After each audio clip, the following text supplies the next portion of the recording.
에어컨 이 버튼 누르면 24시간 틀어도 전기요금이 나오지 않습니다.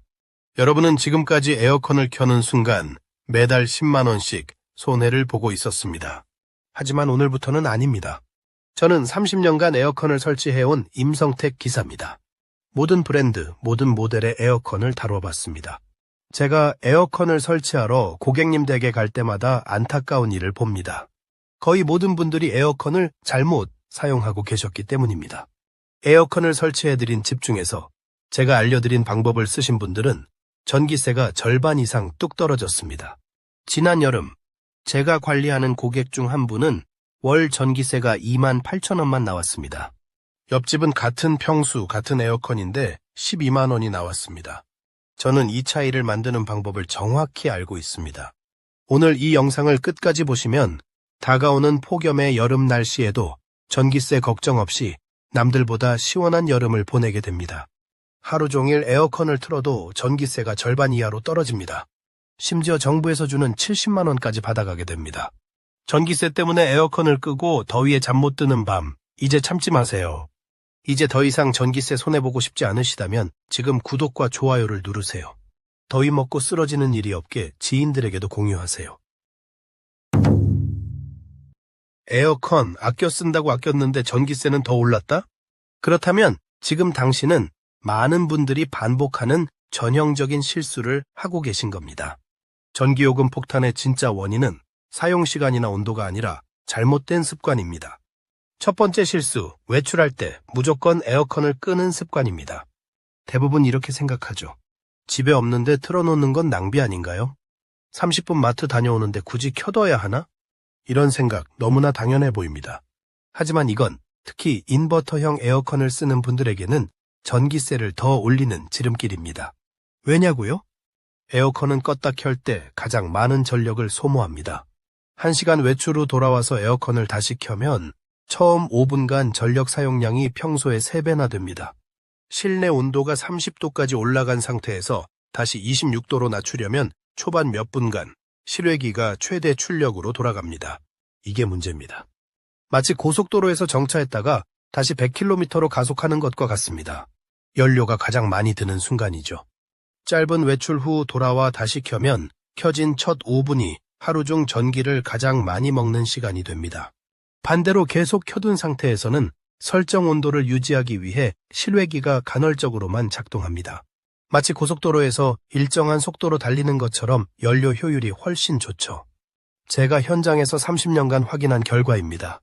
외출 시간이 90분 이하라면 그냥 켜두는 것이 더 절약됩니다. 출근처럼 몇 시간 이상 집을 비우는 경우는 꺼도 괜찮지만 마트, 병원, 산책, 미용실 정도는 그냥 켜두는 게 이득입니다.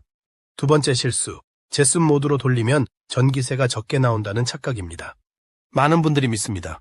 바람이 안 나오니까 전기를 덜 먹겠지라고요. 하지만 실상은 다릅니다. 냉방이든 제습이든 실외기가 동일하게 작동합니다. 단지 찬바람이 덜 나올 뿐 내부에서는 에너지 소모량이 거의 비슷하게 유지됩니다. 제습은 체감상 조용하고 바람이 덜 나오지만 실외기는 계속 돌아갑니다. 결국 냉방과 제습은 에너지 사용량에서 큰 차이가 없습니다. 그렇다면 제습은 전혀 쓰면 안 되는 걸까요? 그건 또 아닙니다. 바로 비 오는 날이나 특히 장마철처럼 습도가 높은 날엔 제습 모드가 오히려 효율적입니다.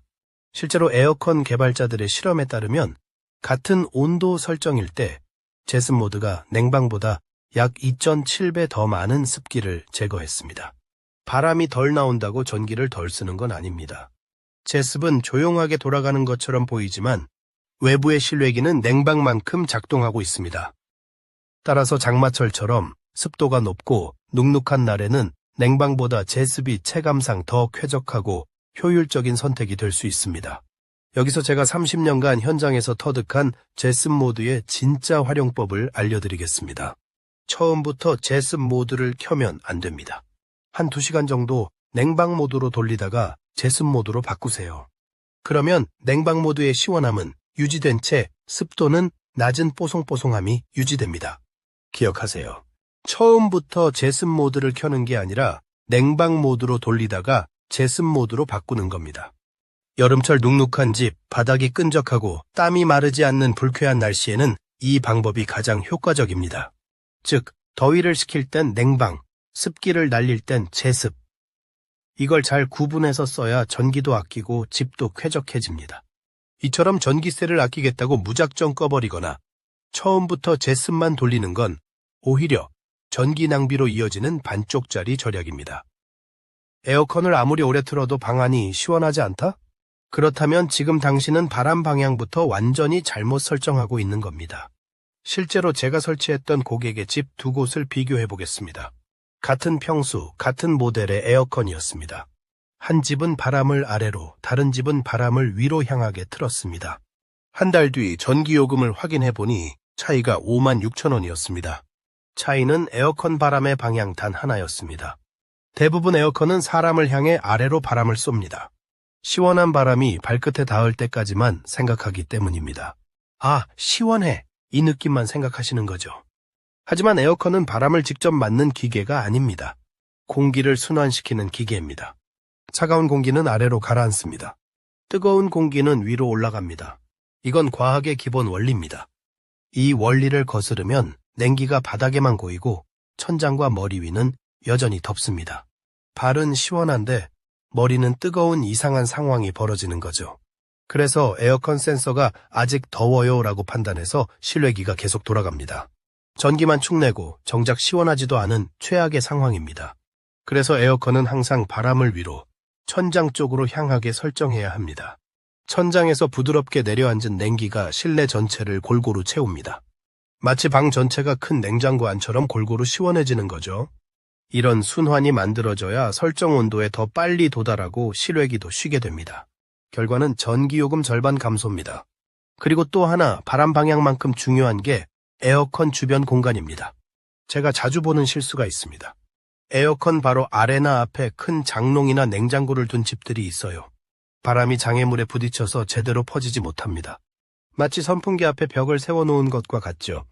에어컨이 설치된 벽면 바로 앞에 가구가 있다면 지금 당장 위치를 바꿔야 합니다. 바람이 멀리 퍼져야 실내 순환이 시작됩니다. 작은 구조 변화 하나로 냉기 순환이 달라지고 전기요금이 절반으로 줄어듭니다. 당신의 전기요금을 올리는 건 온도도, 시간도 아닙니다. 바람 방향과 설치 위치, 이 두 가지가 진짜 문제입니다. 지금 당장 리모컨을 드세요. 바람 방향을 위로 그리고 확산으로 설정하세요. 오늘 하루도 절반이나 줄어든 전기세로 시원하게 보내실 수 있습니다. 영상 끝까지 함께 하시는 분들만을 위해 신청만 하면 전기세를 최대 70만 원을 받을 수 있는 꿀 정보도 준비했습니다. 우선은 다른 중요한 절약 방법들을 더 알아보도록 하죠. 지금까지는 에어컨을 어떻게 켜야 하는지였습니다. 이제부터는 어떤 기능을 켜야 하는지입니다. 수백만 대가 판매된 에어컨. 하지만 그중 80%는 제대로 설정조차 안 되어 있습니다. 그 이유는 단 하나, 대부분의 사람들이 이 버튼의 정체를 모르기 때문입니다. 90% 사람들이 에어컨 리모컨에서 이 버튼을 누르지 않습니다. 바로 오토 버튼입니다. 어떤 에어컨은 AI, 스마트, 지능형, 에코, 절전, 에너지 세이브 이런 이름으로 되어 있습니다. 모델에 따라 이름이 다르지만 기능은 같습니다. 저는 이 버튼을 30년간 마법의 버튼이라고 불러왔습니다. 왜냐하면 이 버튼을 누르면 설정 온도에 도달한 후 에어컨이 똑똑하게 스스로 전력 소모를 조절하기 때문입니다. 24시간 켜놔도 전기요금이 폭탄처럼 나오지 않습니다. 일반 모드로 에어컨을 틀면 무조건 최대 출력으로 돕니다. 28도 방을 26도로 맞추기 위해 엄청난 전기를 쏟아붓고 26도에 도달한 후에도 계속 같은 세기로 돌아갑니다. 하지만 오토 모드는 완전히 다릅니다. 설정 온도에 도달한 후 실외기가 작동을 최소화합니다. 즉 에어컨이 똑똑하게 스스로 쉽니다. 당신은 똑같이 시원하게 느끼지만 에어컨은 한숨 돌리며 전기를 아낍니다. 이게 바로 전기요금이 반값으로 떨어지는 구조입니다. 실내 온도를 확인하고 습도를 측정하고 심지어 사람이 몇 명 있는지까지 파악해서 가장 효율적인 방법으로 운전합니다. 마치 30년 경력 에어컨 기사가 옆에서 계속 조절해주는 것과 같습니다. 제가 설치해드린 두 집에서 실험을 해봤습니다. 일반 모드로 한 달 사용한 집은 전기세 93,000원, 오토 모드로 한 달 사용한 집은 전기세 57,000원. 지금 당장 여러분의 에어컨 리모컨을 확인해보세요. 오토, AI 스마트, 지능형, 에코, 절전 중에 하나는 반드시 있을 겁니다. 오늘부터 이 버튼만 누르고 에어컨을 사용하세요. 99%의 사람들이 이 기능을 모릅니다. 리모컨에서 어떻게 찾는지 알려드리겠습니다. 우선 리모컨을 보세요. 자동, 오토, AI 이런 글자가 적힌 버튼이 있나요? 없다면 모두 버튼을 여러 번 눌러보세요. 화면에 절전, 에코, 스마트, 지능형 이런 표시가 나올 겁니다. 그게 바로 그 기능입니다. 만약 그것도 없다면 마지막 방법이 있습니다. 리모컨의 기능 버튼이나 설정 버튼을 찾아보세요. 그 안에 숨어 있을 가능성이 높습니다. 2010년 이후에 나온 에어컨이라면 100% 이 기능이 있습니다. 하지만 여기서 많은 분들이 착각하는 게 있습니다. AI 모드니까 무조건 좋겠지? 지능형이니까 알아서 다 해주겠지? 이런 생각은 절반만 맞습니다. AI 모드에도 함정이 있습니다. 첫 번째 함정, AI 모드는 처음 30분이 중요합니다. 이 시간 동안 AI가 여러분의 생활 패턴을 학습합니다. 만약 이 시간에 온도를 자꾸 바꾸거나 끄고 켜면 AI가 잘못 학습합니다. 아, 이 집은 온도를 자주 바꾸는구나 하고 잘못 기억하는 거죠. 그러면 나중에도 온도를 자주 바꿔서 오히려 전기를 더 많이 쓸 수 있습니다. AI 모드를 켜고 처음 30분은 절대 건드리지 마세요. 두 번째 함정, 너무 옛날 에어컨의 AI는 똑똑하지 않습니다. 2015년 이전 모델들은 AI라고 하지만 실제로는 단순한 온도 조절만 합니다. 이런 에어컨은 일반 자동 모드가 오히려 더 효율적일 수 있습니다. 세 번째 함정, AI 모드를 너무 믿으면 안 됩니다. AI가 아무리 똑똑해도 여러분의 몸은 여러분이 가장 잘 압니다. 너무 춥거나 너무 더우면 온도를 1도씩 조절하세요. AI가 그것까지 다 맞춰줄 수는 없습니다. 그렇다면 언제 AI 모드를 써야 할까요? 집에 사람 수가 자주 바뀔 때입니다. 손님이 오거나 가족이 외출했다 들어왔다 할 때 AI 모드가 가장 효과적입니다. 혼자 사시거나 항상 같은 패턴으로 생활하시는 분들은 일반 자동 모드로도 충분합니다. 하지만 확실한 건 수동 모드보다는 어떤 자동 모드든 훨씬 낫습니다. 리모컨의 마법 버튼을 찾아서 지금 당장 눌러보세요. 바람은 계속 나오는데 실내 온도는 잘 안 떨어진다? 그렇다면 원인은 바로 창문입니다. 여름철 실내 온도를 급격히 높이는 주범은 외부에서 들어오는 직사광선입니다. 특히 남향 창문, 베란다 유리, 거실 통유리는 하루 종일 태양열을 집 안에 들여보냅니다. 이 열기는 한번 들어오면 빠져나가지 않습니다. 커튼을 열어둔 채 에어컨을 켜는 건 마치 난로를 켜두고 냉장고 문을 연 것과 같습니다. 실내 온도가 낮아지지 않으니 에어컨 실외기는 계속 풀가동 상태입니다. 전기세는 폭탄처럼 올라갑니다. 반대로 햇빛을 차단하면 실내 온도 자체가 낮아집니다. 그럼 에어컨이 적은 전력으로도 원하는 온도를 유지할 수 있습니다. 가장 쉬운 방법은 커튼과 블라인드입니다. 하지만 중요한 건 빛을 막는 게 아니라 열을 막는 것입니다. 햇빛 차단용 암막 커튼, 열 차단 기능이 있는 블라인드, 심지어 창문용 썬팅 필름도 있습니다. 제가 현장에서 실험해본 결과 암막 커튼을 닫은 상태와 연 상태의 실내 온도 차이는 최대 3.5도까지 벌어졌습니다. 3도 차이면 에어컨이 작동하는 강도가 완전히 달라집니다. 에너지 효율은 2배 이상 차이 납니다. 특히 거실이 넓고 창이 많은 집이라면 에어컨 성능보다 햇빛 차단이 전기세 절약의 핵심입니다. 햇빛을 막는 것만으로 전기세를 절반으로 줄일 수 있습니다. 이건 감이 아니라 측정기로 측정한 결과입니다. 그리고 이건 정말 중요합니다. 햇빛이 가장 강한 오후 2시부터 5시까지는 반드시 창을 가리세요. 이 시간 동안 들어온 열기가 저녁까지 집안을 덮입니다. 검은색이나 진한색 커튼은 오히려 열을 흡수해서 방을 더 덥게 만들 수 있습니다.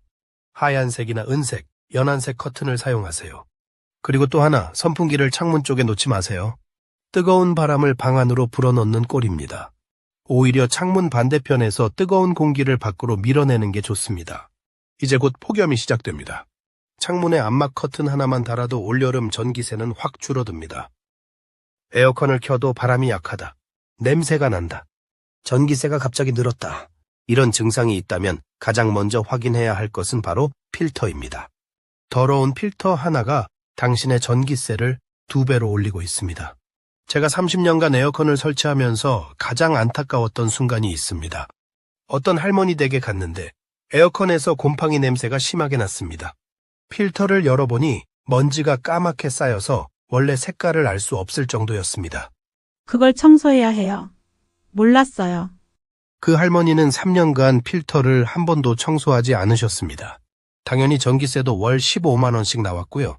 제가 필터를 깨끗하게 청소해드린 후 다음 달 전기세가 7만 8천 원으로 떨어졌습니다. 필터 청소 하나만으로 월 7만 원 이상을 절약한 겁니다. 왜 이런 일이 일어날까요? 더러운 필터는 에어컨이 숨을 제대로 못 쉬게 만듭니다. 마치 마스크를 10개 겹쳐 쓰고 달리기를 하는 것과 같습니다. 같은 양의 공기를 빨아들이기 위해 실외기가 더 세게, 더 오래 돌아야 합니다. 결과적으로 전기를 2배, 3배 더 많이 쓰게 되는 거죠. 더 심각한 건 냉방 효과도 떨어진다는 겁니다. 더러운 필터를 통과한 공기는 제대로 차가워지지 않습니다. 그래서 에어컨을 더 오래, 더 세게 틀어야 하고 전기세는 계속 올라갑니다. 필터 청소는 생각보다 어렵지 않습니다. 첫 번째, 에어컨 전원을 끄세요. 두 번째, 앞면 커버를 열고 필터를 꺼내세요. 세 번째, 미지근한 물로 부드럽게 닦아주세요. 네 번째, 깨끗한 물로 여러 번 헹구고 그늘에서 완전히 말리세요. 다섯 번째, 완전히 마른 후에 다시 끼우세요. 이게 전부입니다. 시간은 10분이면 충분합니다. 이 10분이 한 달에 5만 원을 절약해줍니다. 그렇다면 얼마나 자주 청소해야 할까요? 저는 2주에 한 번을 권합니다. 너무 자주 아니에요? 라고 하실 수 있지만 여름철엔 먼지가 빨리 쌓입니다. 특히 시니어 분들이 계신 집은 창문을 자주 열지 않아서 실내 먼지가 더 많이 필터에 달라붙습니다. 달력에 표시해두세요. 첫째 주, 셋째 주 이런 식으로 정해놓고 하시면 습관이 됩니다. 필터 청소를 제대로 하면 에어컨이 훨씬 조용해집니다. 냄새도 사라지고 바람도 더 시원해집니다. 무엇보다 전기세가 눈에 띄게 줄어듭니다. 10분 투자로 월 5만 원 절약, 이보다 확실한 투자가 또 있을까요? 에어컨을 아껴 쓰고 버튼을 잘 눌러도 가장 강력한 절약법은 따로 있습니다. 바로 정부가 에어컨을 사용한 전기세를 대신 내주는 제도를 활용하는 겁니다. 지금 이 영상을 보시는 분들 중 집에 냉방 가전이 있다면 정부가 제공하는 에너지 바우처 대상자일 수 있습니다. 이 바우처를 신청하면 여름철 전기요금이 자동으로 감면됩니다. 최대 70만 원까지 지원됩니다. 이게 바로 제가 영상 내내 말씀드린 그 제도입니다. 정확한 이름은 에너지 바우처 제도입니다. 1인 가구는 약 29만 원, 2인 가구는 약 40만 원, 3인 가구는 53만 원, 4인 가구 이상은 최대 70만 원입니다. 이 금액은 전기요금 고지서에서 자동으로 차감되거나 에너지 바우처 카드 형태로 지급됩니다. 올해는 6월 9일부터 신청이 시작됐고 관할 주민센터에서 직접 신청하셔야 합니다. 정확한 신청 자격은 기초생활수급자, 차상위 계층과 같이 소득 기준에 맞는 가구 중에서 세대원 중 1명 이상이 65세 이상 노인, 6세 미만, 영유아, 임산부, 등록장애인, 희귀 질환자, 한부모 가정 등 세대 특성의 특정 요건을 만족해야 합니다. 나는 해당 안 될 것 같은데 라고 생각하지 마세요. 차상위 계층의 범위가 생각보다 넓습니다. 신청 방법은 정말 간단합니다. 신분증과 주민등록등본을 챙겨 거주지 관할 주민센터에 가시면 됩니다. 신청서 작성하는데 3분이면 충분합니다. 그리고 지원금은 여름철 냉방비뿐만 아니라 겨울철 난방비까지 포함되므로 1년 내내 전기요금을 아끼는 데 사용할 수 있습니다. 이건 단순한 할인이나 혜택이 아닙니다. 여름철 전기세 자체가 거의 사라지는 수준의 정책입니다. 정부가 도와줄 수 있을 때 확실히 챙겨야 합니다. 이 제도를 모르는 분들이 너무 많습니다. 작년에도 수십만 명이 신청하지 않아서 혜택을 못 받았습니다. 정말 아까운 일입니다. 확실하지 않으시면 주민센터에 전화해서 문의해보세요. 아직 신청하지 않으신 분들이나 주변에 대상자가 있다면 꼭 알려주시고 함께 신청하세요. 정보는 나눌수록 커집니다. 지금까지 제가 말씀드린 내용을 잘 따라오셨다면 당신은 앞으로 에어컨을 켜는 순간에도 전기세 걱정을 하지 않아도 됩니다. 당신은 지금까지 잘못된 습관으로 매달 수만 원씩 낭비하고 있었습니다. 하지만 오늘부터는 달라집니다. 외출할 때 켜두는 타이밍, 냉방과 제습을 구분해서 쓰는 법, 마법의 오토 버튼, 햇빛 차단과 필터 관리, 그리고 정부의 70만 원 지원금까지 당신이 해야 할 일은 단 하나입니다. 오늘 들은 이 내용을 바로 지금 실천하는 것, 그리고 한 가지 더. 이 정보를 아직 모르는 형제자매, 지인들에게 꼭 공유해 주세요. 당신이 보낸 영상 하나로 한 가정의 여름 전기세가 절반으로 줄어듭니다. 이건 단순한 정보가 아니라 당신의 주변을 바꾸는 힘입니다. 지금 구독 버튼을 누르시고 당신의 여름을 지키세요. 그리고 아래 댓글로 알려주세요. 나는 오늘부터 에어컨 전기세 절약을 시작합니다. 댓글 하나가 당신의 다짐이 되고 다른 사람의 실천이 됩니다. 올여름 에어컨을 틀며 웃을 수 있는 인생 첫 여름이 되길 진심으로 바랍니다.